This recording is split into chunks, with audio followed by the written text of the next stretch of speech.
Hello and welcome to Hopeful Conversations. I'm Vicky Montague and today I am joined by Rose Latham. Now, Rose is someone, like many of my guests on the podcast, that I actually don't know. And I love the way the podcast works because I come across people in my kind of day-to-day activities um, and know that they've got a story that's going to be of interest to the listeners of this podcast. And Rose was one of those people. So I met Rose a couple of weeks ago when she was organising an event that I went to in London. And we kind of connected through a Facebook group, but hadn't met or had any conversations before that. But after that event, I was really struck by how many interesting people were in the room and how many incredible, hopeful stories, I guess, there were that could be shared with the world. And so I put a request out in the Facebook group that I'm part of, asking if anyone wanted to come and have a chat here. And Rose was one of the first people that responded. So having only had a very brief chat before we hit record, I know that Rose was a teacher up until not very long ago. And I know that lots of things have changed since leaving teaching. And so I'm just going to hand over really to Rose to share her story with you or with us around the changes that have happened and how they've come about. So Rose, so lovely to have you here. Thank you. Thank you so much for having me and for having your podcast and being so open to interviewing or chatting to people that you've just connected. I think it's really courageous, actually, and really bold. And what a beautiful thing. Yeah, it really is. There's some amazing episodes to go and listen back to with just such inspiring words to be heard. So yeah, thank you. So one of the reasons I responded to your message was because I've certainly feel that I've been on quite a journey firstly in the short term since becoming involved in organising the event that you mentioned, because that itself has become a bit of a metaphor for what is possible in my life, and also looking back about what I can achieve for me and what kind of it's redefined what success means for me a little bit. And that's really important for me because I work as a life coach now, and I am at the moment I mostly support sort of high achieving individuals who often are looking to make changes in their life. They're at a crossroad, or entrepreneurs. And one of the reasons I attract that kind of person is because I am that kind of person myself. And as you mentioned, I've come from this teaching background. And so as well as the being involved in the event, the lead up to that was me taking the plunge and leaving teaching. And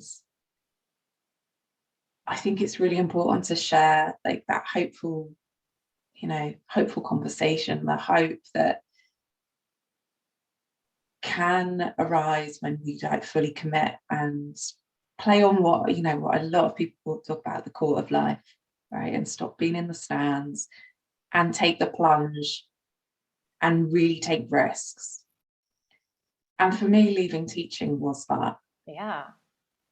So I was there I wasn't there for a huge amount of time. There's a lot of people that work in teaching for their whole lives, but it's a I'm not going to go into like the whys and wherefores around teaching because that's a whole podcast series. Yeah. But it's a challenging job. It's an incredibly rewarding job, and I went into it to share my passion for languages. I learned Spanish as an adult, aged like 24, having left school hating languages. I was, your typical student that, why do we have to learn anything else? Everyone speaks English. That kind of, wow.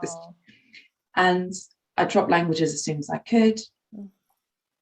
And then I ended up going to South America I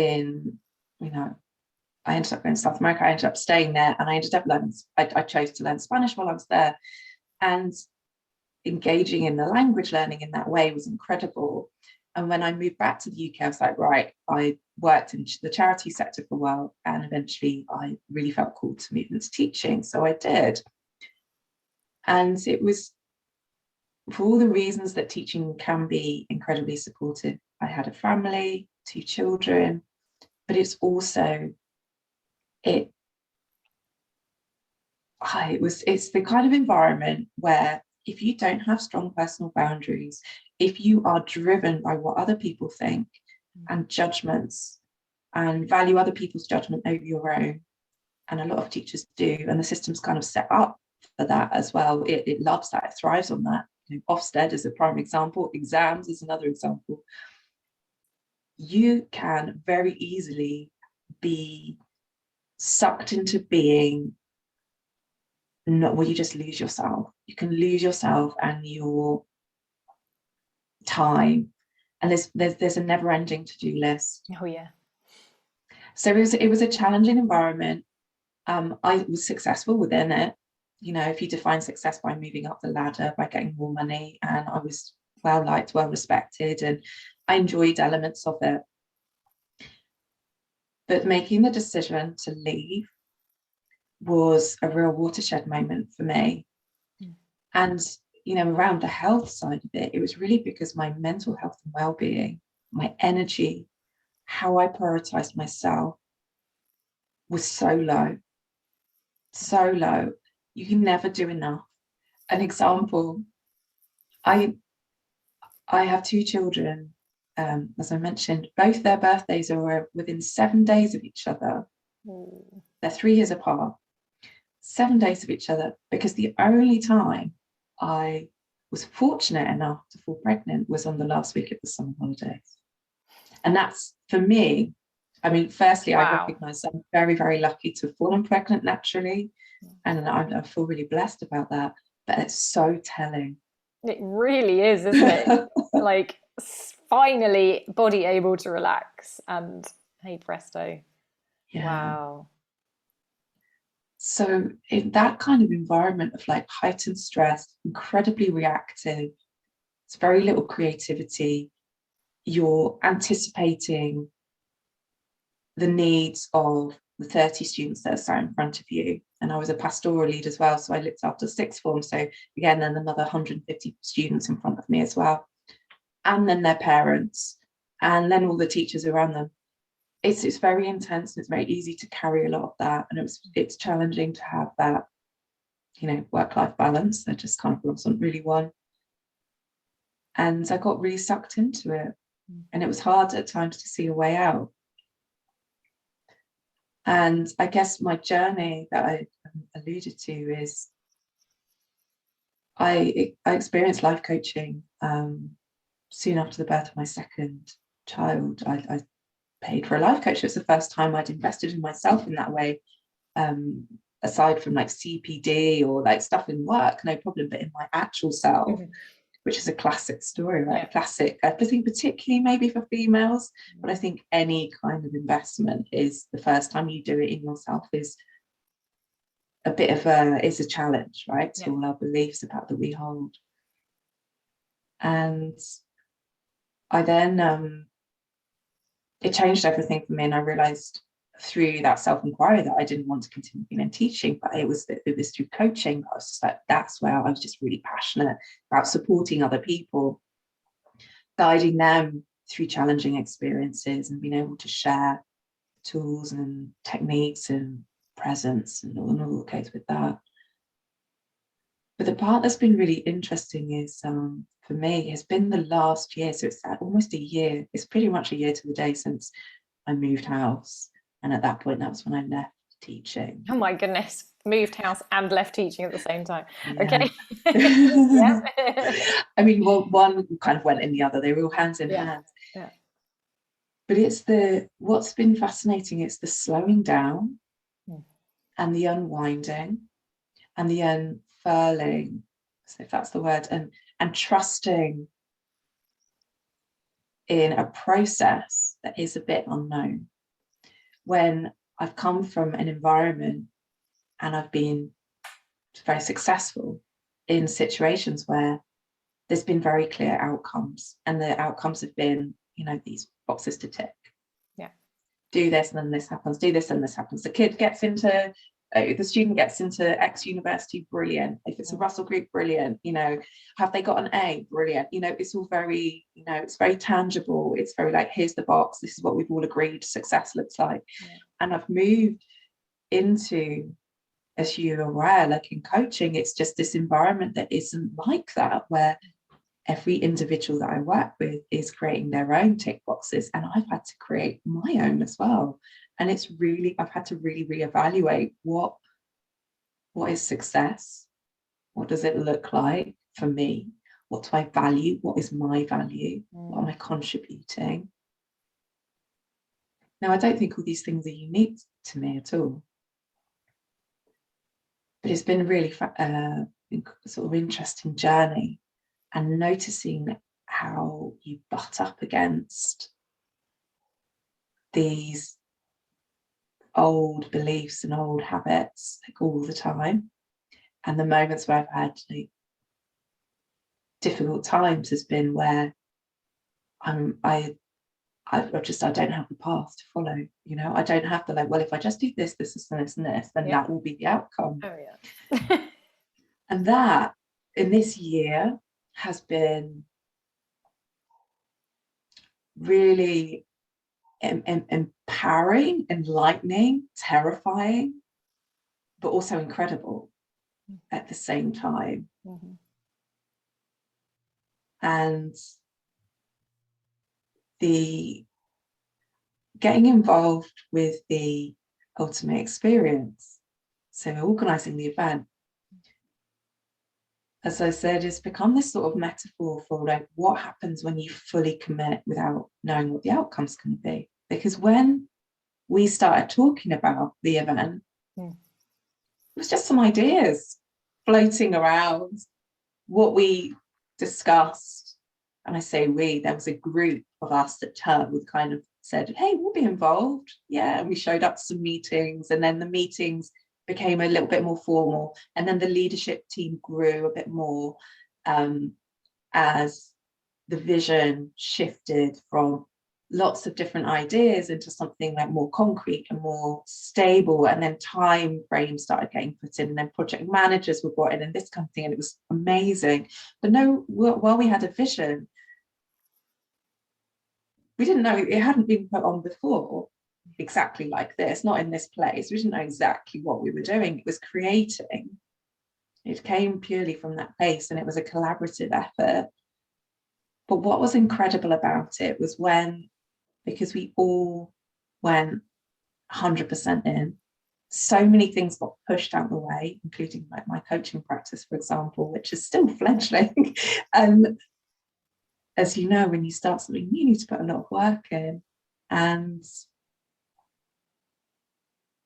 to commit wholeheartedly to something that you just believe is going to add such value for people, be so impactful, be an amazing experience, and have that faith in that was just incredible. And then to see it come into fruition and have everyone in the room, and it was an amazing, it was an incredible experience. And for me, I was just in my element in so many ways. But the reason it's a metaphor is that commitment. And similarly, when I first moved here a year ago, I was applying for a job. I was applying for a teaching job because I had this initial idea of I need to transition, right? Yeah. Can't just go full on into coaching. I haven't coached before. I had coached, but I hadn't been formally coaching. I was just coaching in schools and coaching friends and that kind of thing. And I'm sitting there and applying for a job that I didn't really want to do. And I started texting friends. teaching friends, oh, what do you think I should do? It's 11 o'clock at night, deadline's tomorrow, I can't get this PDF to work, yada yada. And they started coming back, well, you need to think of the bottom line, think of the money, very practical stuff. And it wasn't what I wanted to hear. Yeah. And I was just like, delete. And the commitment there towards it to me and this sort of journey was, I shut the laptop and was like, I'm not going to do it. Yeah. I'm not going to apply for this job. I'm going all in. I'm going all in, and I'm just going to see what happens. And I'm just going to go for it.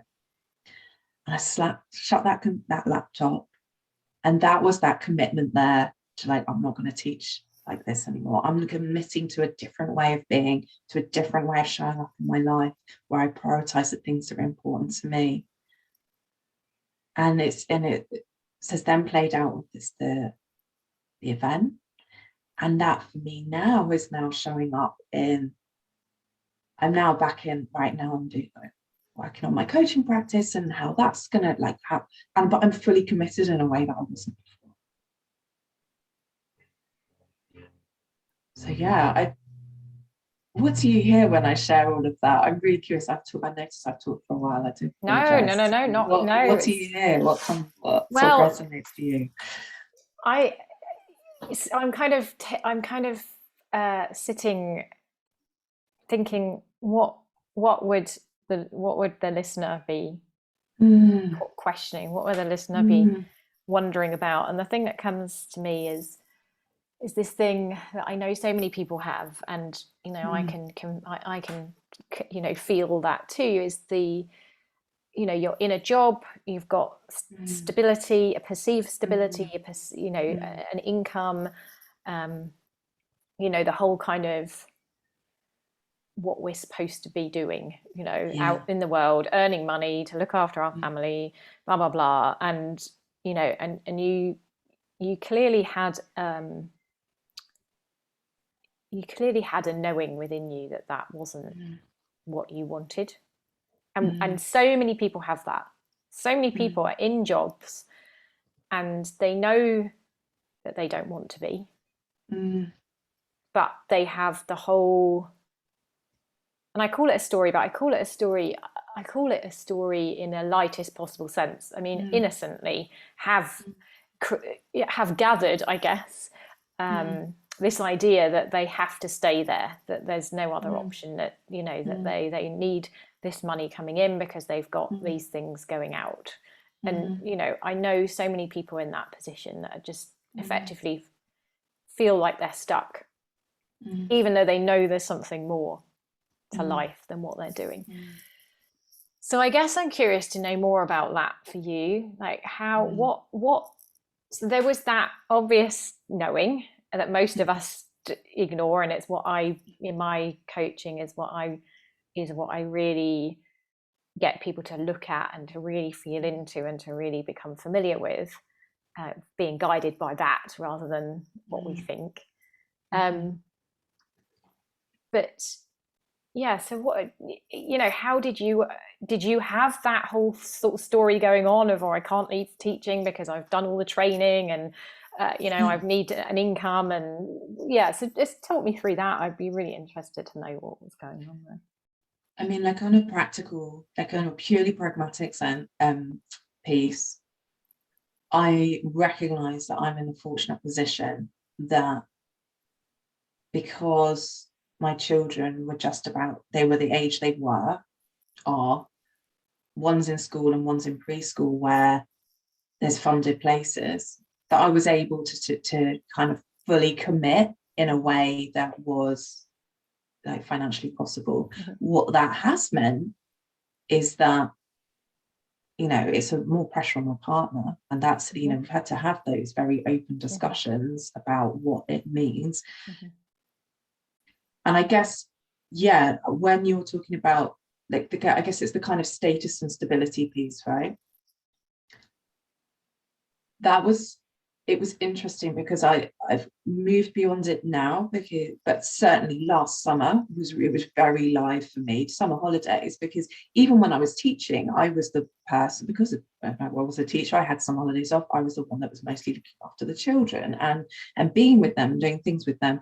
But yeah, the difference was that I was earning money while I was doing that. You get paid through your holidays. So to then I then felt, oh, I do apologise. Oh, my partner's bringing me tea. That's really kind. Thank you. That's very really much. lovely. Thank you. What a great man. He's amazing. Okay, it's even got my name. Oh. So to then have I was like almost like became a stay-at-home mum for a period of time, and that's without any judgments for anyone who chooses to do that at all. But it just sort of happened. It wasn't like a choice. It wasn't even a discussion really. It was just like, well, there's this assumption, because suddenly I was like, well, I'm not bringing in money either. So I had to really confront that. And it became how I navigated that status was, okay, so I've got to give some context. I've got some experience in working in jobs that no one's got a Scooby-Doo what I'm doing. So when I lived abroad, I was a tour guide, and I also have worked in the voluntary sector, like managing volunteers. Now, don't get me wrong, they're not that like random, but a lot of people were like, well, you're a tour guide, like, and you live out of a bag, like what? And how does that work? And my friends who are, have very well paid jobs in the city were like, what the hell are you doing? Like, you're 26 and you're living out of a backpack and like traipsing off around stuff. Yeah, it sounds amazing, but why would you do that kind of thing? And so I've had an experience of being in this push-pull between doing something very conventional that people understand, like teaching. Everyone gets teaching, no one questions why I was a teacher, to then doing these jobs where perceptually people, I occur to them, their perception is like, what the hell is she doing? Like, when's she going to get a proper, well, this is just a part-time thing until she gets a proper job. I mean, I was a tour guide, lived and worked in South America for 5 years. Wow. I was tour guiding for 3 years, and I'd ended it. I had to make a choice. It got to a point where it was just very uncomfortable for me because I didn't have roots anywhere, and so I did choose to then stability and familiarity over that. But I was really actively choosing to kind of go out of what is acceptable in success, I guess, in traditional success, and tap into that. But it was the difference was this time it was very intentional compared to being, oh, I'll just do that because I don't really know what to do, which is what I did before. This time it was like, I'm very intentionally going to make this choice to go into something that, for example, my mother, she's amazing. She's so incredibly supportive, but I'm not totally sure she understands what life coaching is. No. And that's fine. And I don't want to sit and like talk. I'd always sit and talk about it, but I don't need to sit and define it for her, because that's okay, and that is okay. But I know it's a bit more worrying, whereas teaching people get and they understand and they know what it is that you turn up and do. So there's those two things going on, I suppose. The money piece, that stability. Like, where's my in-laws, my parents are very much like, well, where's your pension? Where's this? And how are you going to do this? And it comes to all those pragmatic stuff. But it's interesting because my intention is different. People respond in a different way, and probably because I explain it in a different way as well. I've had a lot more support. So tell me, you say your intention's different. What is the intention? So was it more about seeing that whilst you were a teacher, like you say, your mental health, your well-being was not kind of being prioritized? So was that the sort of seeing that and then making the intention to make that become the sort of forefront rather than the afterthought? Was that yeah, exactly that. And I think classically as well, because I've been, you know, quite head led for a lot of my life. If I had these moments of being very heart led, but mostly my head takes over, and you know, and then working in industries that are very head led as well. Yeah. The intention really was to move more into that heart space, I guess. And I really drilled down, and you know, the values exercise I did early on with my coach, and it's one that I think pretty much every coach I come across, you do some kind of values exercise, because a lot of people aren't aware always. Some people are, don't get me wrong, because a lot of people do it in work now. I think it's such a useful tool. But once I started realizing that my family was so high up, my small family, my small people in my family, and my partner, and they were so high up, and they're so important to me, but they, while I was working in teaching, was so low down. I was like, well, I'm constantly just not aligned to that. Yeah. So that intention. So that has now I'm present for my family, for my children. I do school drop off, I do school pick up, and I've chosen it in that way. And I'm fortunate that I can. But that has become really important, and being present, like literally, physically, but also emotionally present for them. Then that then has fulfilled me, and also being present for myself. Instead of running on adrenaline, which I was, adrenaline and stress, cortisol, for like 90% of the time. And that's been really, really different. And experiencing emotions and allowing them rather than just pushing them all down. Yeah, which as a teacher, obviously you have to, because you can't turn up to a class and cry or just. I mean, it happens, but you know, it's not ideal. Really try and stop that from happening. Yeah, I love that.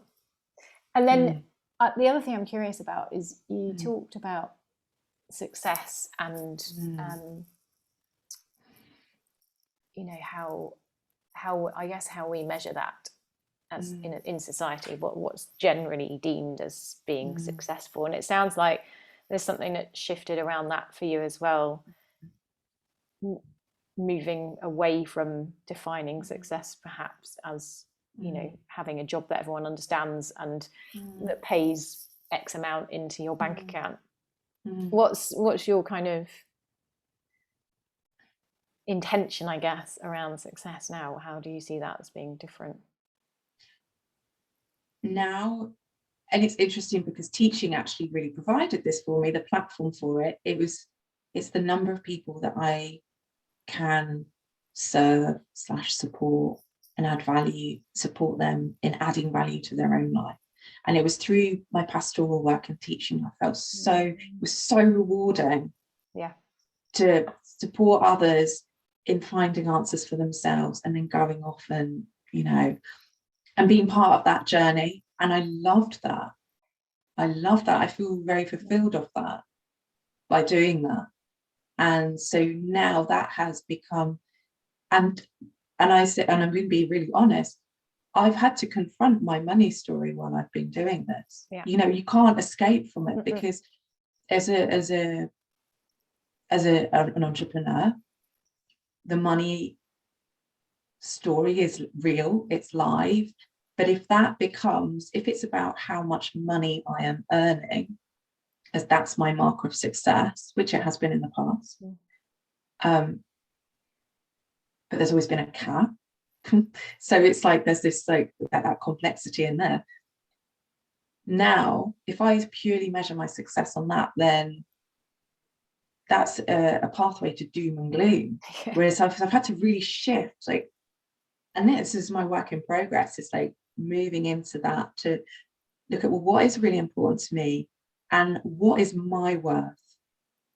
Is my worth literally based on how much money I've got in my bank account? Because if it is, and things aren't looking great right now, but I'm confident that that's not how it's going to be. I'm confident that now, by following my joy, my passion, and I have faith in that, and by adding value and serving people, like how I felt at the event, I was just like fully myself in a way that I haven't been for years.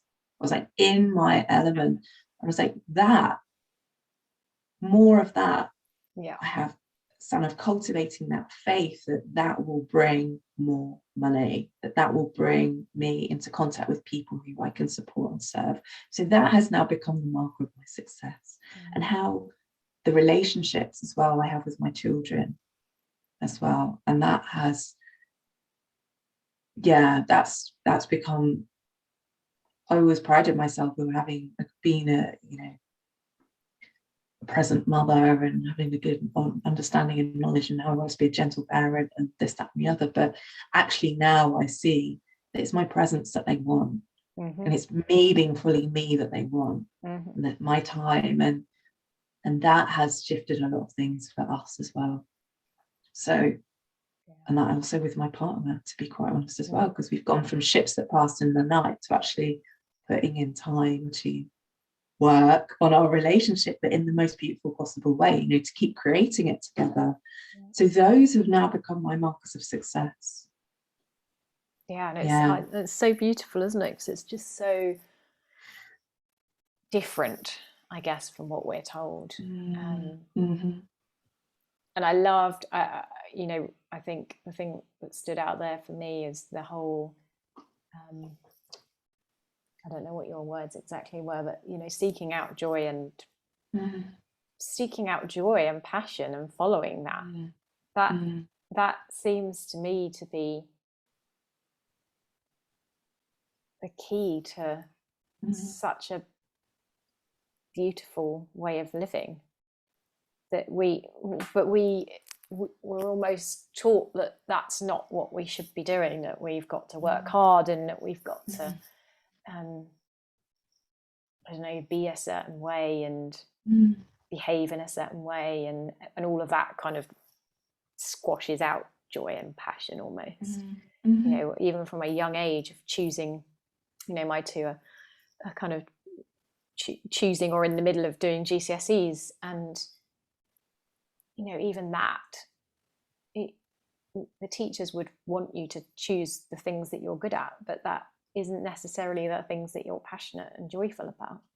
So for me, it's like, you know, when I've spoken to my kids, it's always just go with what in this moment feels like it fills you with joy, like you can enjoy it. And therefore, you know, when you come to life with something you love, something you're joyful about, you're automatically committed, what you talked about at the beginning, and you automatically going to succeed, whatever that means. But, you know, it's going to be something that you can spend time in and enjoy. You're going to do well in it. Absolutely. And with this, you know, to like bookend all of this, it's like I am now looking for part-time work, because with all that said, I still want to contribute financially in our home. So while I've got all that going on over here in my coaching world, but I'm still like mindful of, well, actually, there's still like a financial element needs to happen. So, but I'm in such a different place around it now, rather than I don't view it as like, or therefore I'm a failure, or therefore I think I'm like, no, I'm still committing to the joy and the following that. But I'm going to find the work that can facilitate that, and actually I can find the joy and bring everything that I've learned in my coaching and who I am now into whatever it is that I end up doing that I'm looking for. And that is like, that's a 360 for me. 360. So that's so, it's interesting, isn't it? Because I often have these sort of internal conversations of, well, I could just go and work part-time in Tesco's on the checkout, and how actually that would be quite cool, like setting aside all of the, you know, what people might think, or, you know, you're too qualified or whatever. Actually, I love being with people, I love connecting with people. So what better way to do it on a checkout where you see like hundreds of people every day and you can engage with and you know, pass on some love and joy. And it, you know, it just looks completely different now from how it used to look, in exactly the way that you're describing. It's kind of seeing that there's possibilities to have joy and passion in anything. So slowing down, I think it's creating the space to slow down, and that is, I guess, maybe you agree, is like that's what coaching sort of provides. Is Yeah. But it's not just coaching. You can get that in other forms, Yeah. right? It's a way, but it's creating space in your life to Yeah. slow down, Yeah. and that is that self-inquiry of like, what is it that drives you, that lights you up? Yeah. And for so long, was just like, oh, well, it's teaching. Of course, it's teaching. It's this. And then, but actually, it was all the things underneath that. Yeah. Yeah. And I Yeah. love that. And I think that's a great place to sort of end the conversation. But, you know, if there's one thing that I think people could take away from this, is that allowing time to really look at what it is that you love, to underneath, or what it is that you want underneath what you think you want. Like you said, well, I want to be a teacher. That's great, but what you've discovered is that actually what you want to do is to assist people to find their own way in life. And teaching was a way to do that, but there's lots of other ways to do that too. But when we get clear about why we're doing what we're doing, it makes the doing so much more enjoyable, I guess, than just Absolutely. I'm doing it for money, or whatever it is. Yeah. Oh, thank you so much for coming on and sharing, Rose. It's been really fascinating to talk to you. I want to talk to you more, so I don't want that to end there. So we might have to have another call, because there's so much that I'd like to talk to you about. But thank you so much for coming on. Thank you for having me. I will put all your details in the notes below. And so if people want to contact you, have you got a website, or is there any way that... Instagram, to be honest, is probably the best way. I'm on Facebook and Instagram, at latham.lifecoaching, and I'm very like a daily poster on Instagram, so that's my main platform at the moment. But happy to connect with people. I love, just same as you, I love talking, so then listening, so it would be a pleasure. Excellent. All right, well, thank you so much, Rose, and I will catch you soon. Thank you very much. Thanks. Bye. Bye.